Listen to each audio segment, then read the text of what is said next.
ተደላደለው እያለው ተመቸው ሁለተኝነት ለወያለው ተመቸው አታገኘው በስንት ጊዜ እንኳን ለቤታ በቃ ወያልዬ እንኳን ለቦታ ለዙፋን ለተከበረው ለተቀደሰው ለሁለተኝነት እንኳን አበቃ ደስታችን ነው። አንተም ደስ ብሎሃል፣ እኔም ደስ ብሎኛል፣ ዓለም ሁሉ ደስ ብሎታል። እንኳን ደስ አለን ብያለሁ። በቃ ኢና ሊላሂ ወኢና ኢለይሂ ራጂኡን። ኢና ሊላሂ ወደ ሁለት ገባው። ወይኔ እኔ ጓንታናሞ ይሄ ነው። ይሄ ቁጥር እኮ ከያዘ አይለቀኝም በአላህ።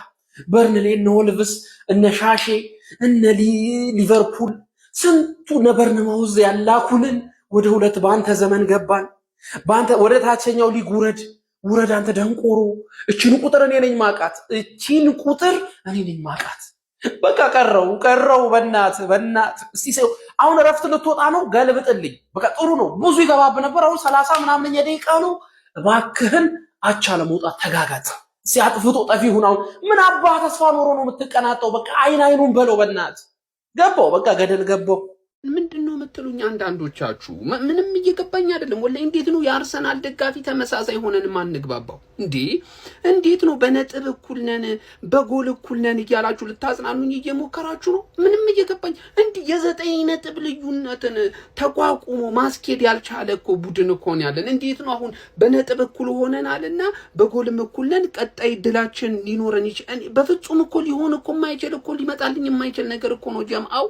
የምሬን እኮ ነው ብላችሁ ያንን የመሰለ ወፍራም እድል ነበረን መጠቀም ሳንችል ቀርተን ልክ የልብስ መስፊያ ክር ምታክል ምናልባት እሷ እድል ካጋጠመችን ብለን ነው እንዲህ ልንጽናና የሚገባው። አሁን ላይ በጣም እኮ ነው የሚያበሽቀው ጀማው። እኔ ጀማው ይሁሉ ላለፉት ቀናት ከባለፈው ሽንፈት በኋላ ቪዲዮ የሚባል ነገር አልሰራውም። ዛሬ ነው ቪዲዮ የሰራሁት። ምክንያቱም ይሄን ሁለተኛ የሚባል ነገር ማየት አልፈልግም ነበር ጀማው፣ በፍጹም ማለት ነው። ሲቲ ላለፉት አመታት ያሳየን ነገር አለ። በቃ ቢስት ነው፣ ሰይጣን ነው ጀማው። አንደኛ የሚባል ነገር እኮ በስተመጨረሻ ላይ ከያዘ ሲለቅን ያይቻው አላቅም ጀማው። ይሄንን ነገር ሁሉ እያዩ የአርሰናልን ደጋፊ ተስፋ አለ ምናምን ብዬ እኔ መጃጃልም አልፈልግም። ከሆነ በጣም ደስተኛ ነኝ። ከማንኛውም የአርሰናል ደጋፊ በላይ ጮቤ የምረግጠው በራቆቴ ከተማ ምዞረው እኔ ነኝ የምሆነው ጀማው። ግን የሚሆን ነገር ነው ደግሞ ብዬ እያሰብኩኝ አይደለም። በቃ እኔ የአርሰናል ደጋፊ በአሁኑ ሰዓት ሳይኮሎጂው እንዲጎዳ አልፈልግም። እንደውም እንዲያስብ የሚፈልገው ከኛ ይልቅ የተሻለ እድል ያለው አሁን ኦብቪየስሊ ሲቲ እንደሆነ ነው። እንዴት ከባባር ጨዋታዎች አሉበት ሲቲ አውቃለሁ። ግን አሰልጣኙ ደግሞ ጋርዲዮላ እንደሆነ ደግሞ አምናለሁ። እኔ ላለፉት አመታት በምን አይነት መንገድ ሄዶ ሻምፒዮን ሲሆን ስላየሁት ማለት ነው። እኔ ቤት ግን ስመጣ ሻምፒዮን ሲሆን አላየሁም። ያንን ስላላየሁ ድረስ ማለት ነው ጀምአው ልጽናና አልችልም። በፍጹም ነው የምላችሁ። ብዙ ጎል ገባበት አልገባበት ይበርንዴ በቃ አንደኝነቱ ላይ ከወጣይ ቡድን እኔ ሁል ጊዜ ፍራቻዬ ነው። ሶሪ በጣም በቃ እኔ ተስፋ ማስቆረጥን በሉት ሆነ። ምን እንደዛ አይነት ሙድ አይደለም እያራመድኩኝ ያለው። እውነታው ግን እኔ ጋር ያለው እውነታ ይሄ ነው ጀማው። ግልጹን ነው የምነግራችሁ። እንዴት ነው እኔ በርንሌ ላይ አንድ ጎል ብቻ መግባቱ ሊያጽናና የሚችለው?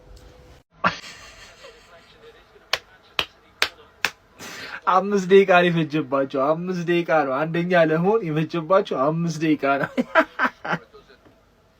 200 ምናምን ቀንሽ ገደል ገባ። እያየረው ገደል ገባ። አይ ሃላንድ እንኳን እንደዚህ ታይም ላይ አይደለም፣ እንዲሁም ሰውዬው ጤነኛ አይደለም ጭራሽ አንደኛ ለመሆን። አይዟችሁ አትቋጥሩ፣ ተኙ በቃ በእንቅልፍ ይጣላችሁ።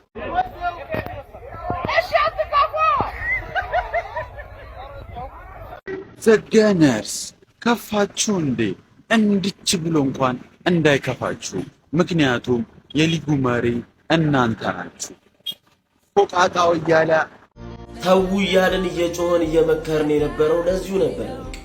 ተው እያለን እኛ ስለ ዋንጫ እናቃለን፣ ዋንጫ የሚበላ ቡድንና ዋንጫ የማይበላ ቡድን እናቃለን እያልን ገና አመቱ ከመጀመሪያው ጀምሮ ስንጮህ የነበረው ትልቁ ምክንያት ይሄ ነው። በቃ መጨረሻ ላይ እንደዚህ አዝነን እንዳናይ ነው። ብራዘር ገብቷል። መጀመሪያማ አትዝለሉ፣ ለአራት ዋንጫ አይደለም ለአንድ ዋንጫ ብላችሁ አታውሩ ስንል የነበረው ለዚሁ ነው። አሁን ከየት እናምጣ? ለእናንተ የሚያዝልብ ከየት እናምጣ?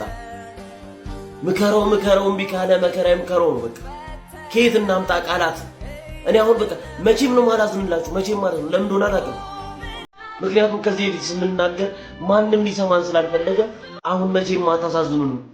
በየግድግዳ ስር ብትለጠፉ፣ በየጭቃ ውስጥ ብትገባ፣ ዝናብ ውስጥ ብትገባ፣ ጉድጓድ ውስጥ ብትገቡ አታሳዝኑም መቼም። ምክንያቱም አስቀድመን ተናግረን ነበር ይሄ ነገር እንደሚመጣ። አሁን ምንም የሚለወጥ ነገር የለም። አርፋችሁ ቁጭ በሉ። ከዚህ በኋላ ሌላ ነገር ደግሞ እንዳላት ቁጭ በሉ። ከዚህ በኋላ በቃ ቀዝቀዝ በሉ። በቃ ለዚህ ነበር ስንናገር ነው። ሀምብል ሆኖ ስንል የነበረው ለዚሁ ነው። ገነርስ ከፋችሁ እንዴ? እንድች ብላችሁ እንዳይከፋችሁ።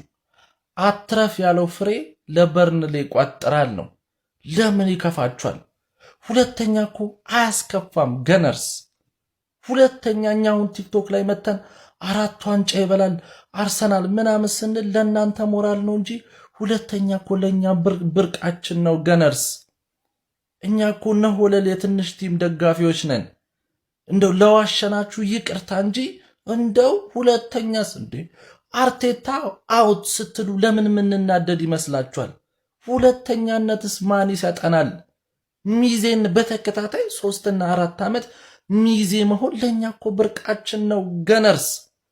አንዳንዴ ሲያበሳጨን መርዝ ብላ ብንለው ደደብ ብለን ብንሰድበው ተበሳጭተን እንጂ ሚዜነቷን እንኳን በጣም ነው ምንፈልጋት ገነርስ።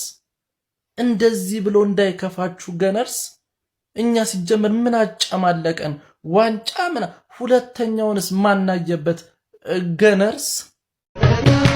ወረዳሉ ጀግና ወረዳሉ ወረዳሉ። ሲቲ አሸንፏል። ሁለተኛው ሆነናል። አሁን ምንም ከዚህ በኋላ የምናመጣውም ነገር ያለ አይመስለኝም። ጎል እኩል ነን ግን ማለት ነው ሲቲ የበለጠ ጎል አግብቷል ከኛ። ለዛ ነው አንደኛ ሆኖ ገብታችኋል አይደለም? ይሄንን ነበር ስንፈራ የነበረው።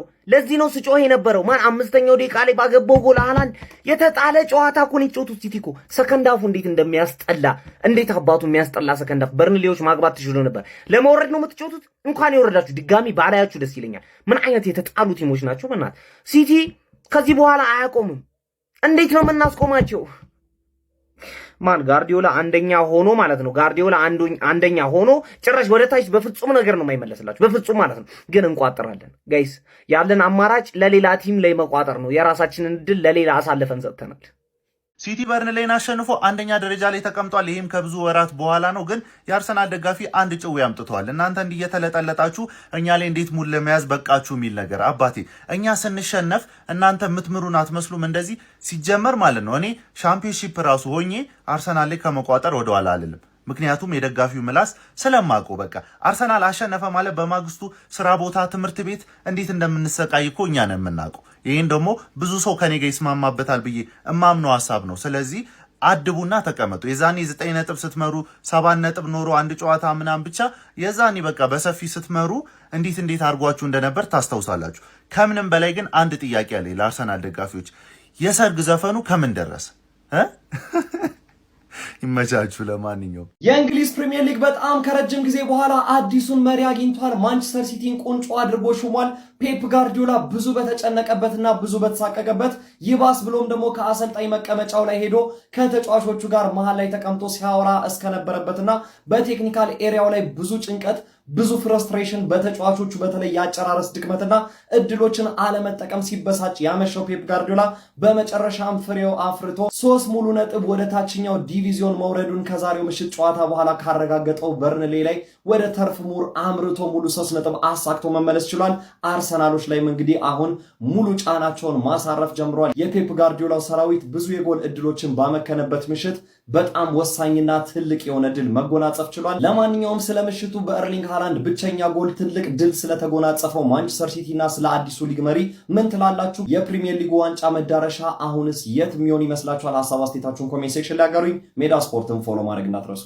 የፔፕ ጋርዲዮላ ማንቸስተር ሲቲ የፕሪሚየር ሊጉ መሪ ከረጅም ጊዜያቶች በኋላ መሆን ችሏል። በርንሌን ከሜዳ ውጪ በመጓዝ በ33ኛ ሳምንት ቀሪ የፕሪሚየር ሊግ ጨዋታው የገጠመው የፔፕ ጋርዲዮላ ማንቸስተር ሲቲ በኤርሊንግ ብሮት ሃላንድ አማካኝነት 5ኛው ደቂቃ ላይ በጨዋታው ጅማሩ ላይ በጣም በግሩም ትራንዚሽን ባስቆጠረው ጎል ነው ጨዋታውን 1-0 ጠባብ ውጤት ማሸነፍ የቻለው። በዚህም ከመድፈኞቹ አርሰናሎች ጋር በ70 ነጥብ እኩል በመሆን ብዙ ጎሎችን በማስቆጠር አንደኛ ደረጃነቱን ተረክቧል ማለት ነው። ስለዚህ ከዚህ በኋላ በቀሪ የፕሪሚየር ሊግ ጨዋታዎች በጎል ልዩነት ወይም ደግሞ ቡድኖቹ በሚያሸንፉት ጨዋታ መጠን እንግዲህ የዋንጫው አሸናፊ የሚወሰን ይሆናል ማለት ነው። ሁለቱም ቡድኖች አርሰናልም ሆነ ማንቸስተር ሲቲ የራሳቸውን የማሸነፍ እድል በራሳቸው የሚወስኑ ይሆናል ማለት ነው።